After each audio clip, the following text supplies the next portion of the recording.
What's the difference between an average annual rate of return and an annualized rate of return? I'm Lee Harbaugh, pianist, composer, real estate investor, and I'm a realtor in the state of Texas. And if you watched my last video, I talked about this subject very briefly when I introduced the idea that we have an annualized rate of return and there's also such a thing as an average annual rate of return, and they are two very different things. And really the first question is, why do you even care?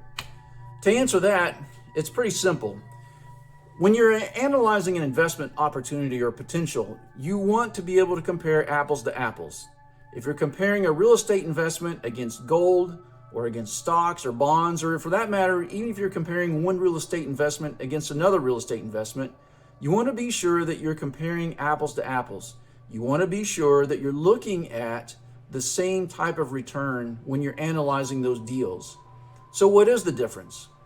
Well, first of all, an annualized rate of return, as I discussed in my last video, which by the way, if you haven't watched it, I encourage you to go back and watch the previous video where I talk about annualized rates of return and mathematically how they work. So an annualized rate of return is simply giving us the actual amount that we're earning each year as it's compounding at the annualized rate. An average annual rate of return is only giving us the average return that we're earning each year on our initial investment. And the important thing here to realize is this is not compounding. What we are actually earning on our investment is a compounding rate of return. That is the annualized rate of return.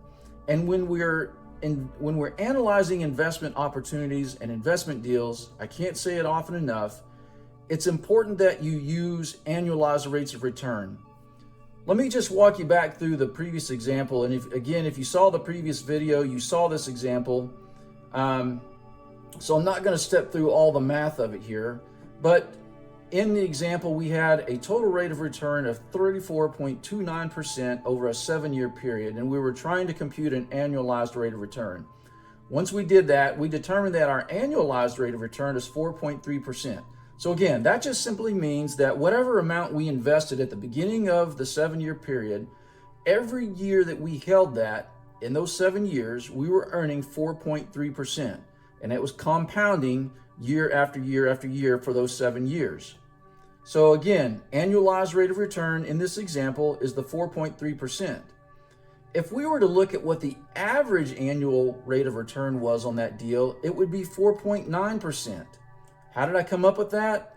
I simply took our total rate of return, so that was the 34.29% that we earned over 7 years, and I divided it by 7, the number of years, and we come out with 4.9%. Again, look at the difference. Our annualized rate of return is 4.3%. Our average annual rate of return is 4.9%. So if somebody's talking to you about investment opportunities and they're giving you some kind of prospectus or they're giving you some kind of return numbers that they anticipate, you want to make sure that they're giving you annualized rates of return. If they're giving you an average annual rate of return, it could be, as in this case, it could be inflated because what they may be showing you is higher than what you're actually earning on your investment over the long run. So again, understand the difference between annualized and average annual rate of return so that you can fairly compare apples to apples when you're assessing investment opportunities.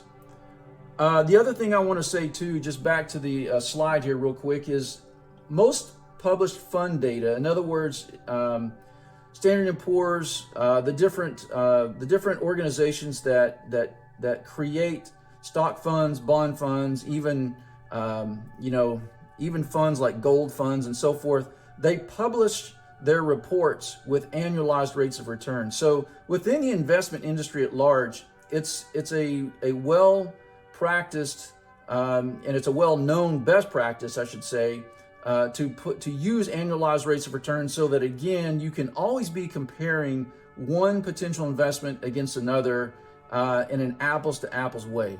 Okay, so stay tuned to my next video where I'm going to jump back in again to actually looking at a real example of computing a rate of return on a real estate investment. I'm going to talk a little bit more about how to compute rates of return, annualized rates of return specifically on real estate investments. So stay tuned. Be sure to like and subscribe to this channel, and thank you very much. I'll see you soon.